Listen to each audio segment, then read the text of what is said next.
Buenas tardes, familia. My name is Omar Carrera. I'm the Executive Director at Canal Alliance.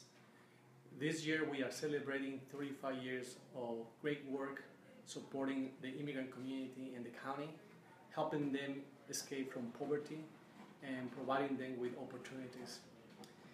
We are launching our Get the Picture campaign.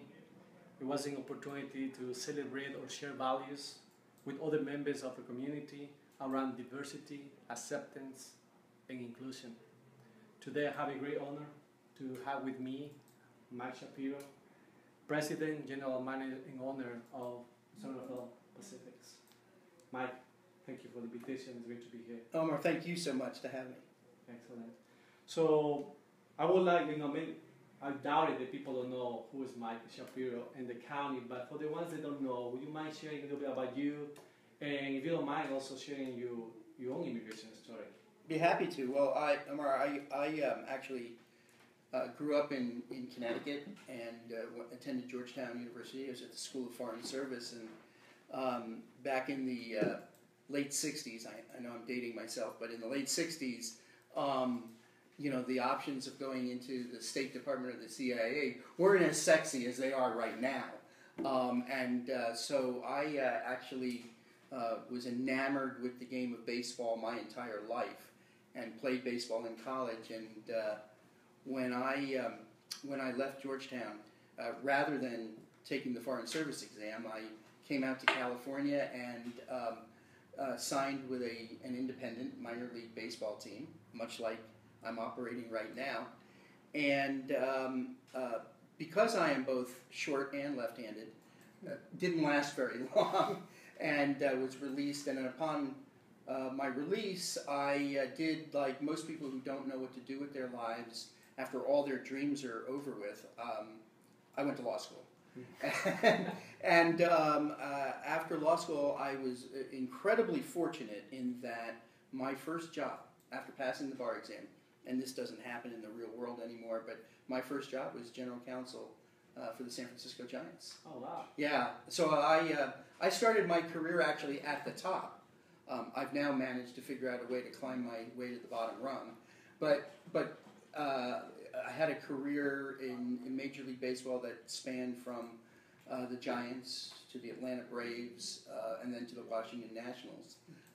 With a couple stops in between, worked at Nike and was Tiger Woods' business manager there, and worked in the internet content area, and did some private consulting. That's fantastic. Yeah. Amazing. And now on this little minor league team here in Marin County. Thank you. And now is a big part of this community. That was the idea behind starting the Pacifics, which was to create a fun, low-cost family entertainment option for summer nights, and to do it in a way that brought all the joys of minor league baseball to Marin County, where not only could folks go out and enjoy a game, but it gave the kids something to do at night. It brought young baseball players into the community to go to the hospitals, to the pediatric wards at the hospitals, to the libraries, to senior centers, to all the community groups that get a little bit of joy out of having pro baseball players come in and share their experiences. So, yeah, we started this with the idea in mind that we wanted to do something good for the community. We wanted to do something that honored the game of baseball by giving some of these young players a last chance at their dreams as pro ball players. And we wanted to have a fun fan experience for people to enjoy. That's great. So the San Rafael Pacifics have a long history. Tell me about when it was founded and when did you guys move to San Rafael? The Pacifics actually were created one night when I was sitting in Albert Park and watching my son pitch for Redwood High School, and this is back in 2010. And over the course of the next year and a half or so, it became evident that in trying to bring a minor league team to Albert Park initially, that there was only one independent league that was playing in California. I and some other people got together, put a bid in to put a franchise into that independent league, and in the process, that independent league folded. And so here we had this idea to put minor league baseball in this great ballpark here in this great county, but there was no league to play in. So in essence, we not only created the team, but we created the league around it. And we went through a period of several years, this now being our 6th year. We went through several years of just doubting from year to year whether there would be 4 teams to compose the league, which is, you know, the bare minimum. And against a lot of odds, we survived, and we've made it to our 6th season, and we're very hopeful that in our 7th season next year, the league is going to expand to 6 teams. So, what started out as this, you know, little dream, sitting and watching a high school game in Albert Park, has now blossomed and sustained itself. That's fantastic. I'm very happy for you and for the team, for the whole county. Omar, I couldn't have dreamt that we would have survived this long, have been as successful as we've been in terms of achieving some of the goals that we set out at the very beginning, and have been as successful as we have become, particularly with respect to what we do in the community. And we were really honored in 2015 by the San Rafael Chamber of Commerce as the business of the year, right, which is so remarkable when you think about it. At the time, we'd only been in existence for 3 years. As far as the public is concerned, we're only operating and, you know, selling tickets and having games for 3 months a year. So for us to be named the business of the year was quite an honor, and we thought that was incredibly sustaining and validating of what our dream was, and that it was meeting with acceptance in the community. That's great. So the Get a Picture campaign, the soul of that campaign is really an opportunity to recognize the great contributions the immigrants have made and continue making to our country. Tell me a little bit why the Pacifics were interested in joining us in this celebration. In part, you know, we're all immigrants, first of all, and we all share, I think, a soulful appreciation for what immigrants have done to build this country, and in our own personal ways, and then, you know, as groups and as an entire community. And I thought that the kind of assault that we have seen on immigrant communities, and the negative and bickering and you know, some really terrible things that are being directed toward immigrant groups in this country really offended me, and that I thought we should stand up and say that is wrong, and the best way to do that is to do what we do and combine baseball and talk about how baseball and immigrants share a common direction in the fabric of the United States as historically as a culture. And so I thought making it very personal, talking about people's immigrant stories and how their immigrant background links to baseball would be a nice corollary to the great work that you guys are doing. That's great. Do you have players right now are immigrants themselves, or where are they from? From what countries are they from? Well, first of all, the Pacifics have had a great history of having players from all over the world. We've had players from Japan, Mexico, Colombia, Venezuela, Puerto Rico, Dominican Republic, and Cuba, and I'm sure I'm forgetting a few as well. And so we have sought. I think our first goal is always to put the best team we can possibly put on the field, and but we have been very open to and interested in trying to bring the world of baseball and diverse cultures, who all share the game of baseball, and bring that to Marin County. And by doing so, hopefully opening up dialogue and hopefully opening up some understanding and trying to help diversify the county as well.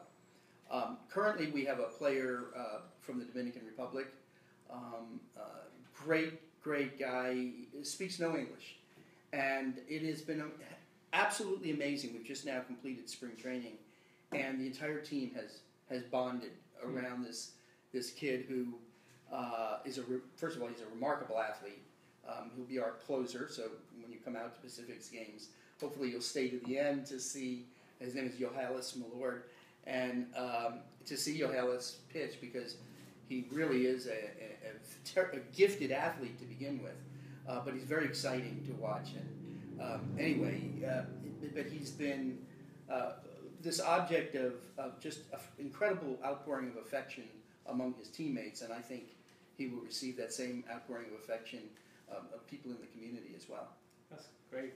So June 8th is going to be the event that we are putting together with our partners and friends from Pacifics. So I would like to really extend an invitation to all of you to come and see these amazing players, this amazing team, and build community. I feel despite this new environment that we have, beautiful things can come out of it, and this is one of them. Yeah. This environment has brought us closer, and really be able to talk and combine and see how many similarities do we have. Yeah, I mean, when we first started talking about this, I gave it a lot of thought and wanted to combine it with something that we had started last year, which was a celebration of some of the principal ethnic heritages that we have in Marin County. So we started with a Hispanic Heritage Night, which we've had for several years, working with Cecilia Zamora and the Hispanic Chamber of Commerce, who have sponsored us from the very beginning. And we brought in some great former Hispanic players. Orlando Cepeda was one of the first who came to visit a Pacifics game and was very impressed by the reception that he got here. And so then we expanded it to Italian heritage, Jewish heritage, and Irish heritage. And it seemed to me at the time when we first began speaking, and I became aware of your program on My Immigrant Story, which I thought was fabulous, and one that I dearly wanted to do something to help with. To combine that with our Heritage Nights seemed to make a great deal of sense. And so, we are on Thursday nights throughout the season. There's going to be the My Immigrant Story night with the Canal Alliance, and then there'll be an Italian Heritage Night, and the Jewish Heritage Night, Hispanic Heritage, and we're going to have a lot of fun with it this year, and yet combine it with your program. That's beautiful. So our night is going to be on June 8th. We're going to celebrate diversity. We're going to also celebrate the hard work of our volunteers, of our partners. More information about this event you're going to find it in our Facebook page or our website. Please join us. Let's celebrate. Let's go Pacifics. Mike, some final words for our world. Well, I'd like to tell my immigrant story, which I recite in actually in our game program. So I wrote this all down, but I thought for those who'd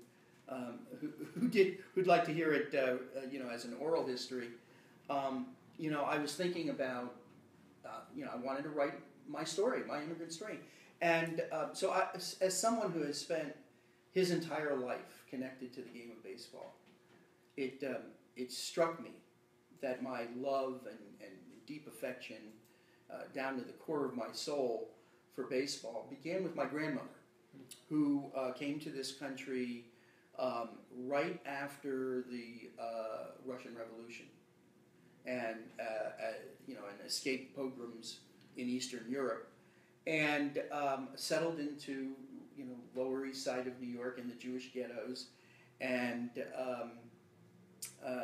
as a young girl learned to speak English, she and her family moved out of the ghetto and into the country, which was then the Bronx. If you think about the Bronx being the country in New York. And at around the time that Yankee Stadium was being built in the Bronx in the 1920s. And from that point on, until even my birth, and as I became a young person, she was a completely dedicated Yankee fan, and went to games, and sat on the stoops and argued about the Yankees. And then as I grew up, she began to take me to Yankee games, and I became immersed in it. And one of my favorite stories about my grandmother, of which there are many, she was convinced that all of the Yankees were Jewish. And I go, Grandma, I mean, that's a little stretch there, huh? And she goes, no, what are you talking about? There's Casey Stengler. I go, wait, that's German. She's not. No, he's Jewish. Take my word for it. Well, what about Mickey Mendel? I go, Mickey Mendel? His name is Mantle. No, they changed it at Ellis Island. And she would go through, Grandma, Yogi Berra? Yeah, Jewish? I go, and there was no sense in trying to reason with her about this, because she was absolutely convinced that all the Yankees were Jewish. And I grew up with her, with that. And my other favorite story about my grandmother was, at some point she left the Bronx and moved over to Queens, to Forest Hills, right when they were building Shea Stadium in the early 1960s. And so she became a Mets fan as well. Well, she loved the Yankees, she loved the Mets, and she, by that time she was getting older and didn't go out to as many games. So she would watch on TV. But she had this problem. Well, if the Yankees and the Mets were playing at the same time, what do you do? So she invented what she invented split-screen TV. She took a TV and put another one on top of it, put the tinfoil on the rabbit ears, and she got to watch both games at the same time. Oh, yeah. Very creative. She was very creative, very passionate, and she could talk baseball with the best of them, and she could talk the nuances of the game, and taught me that.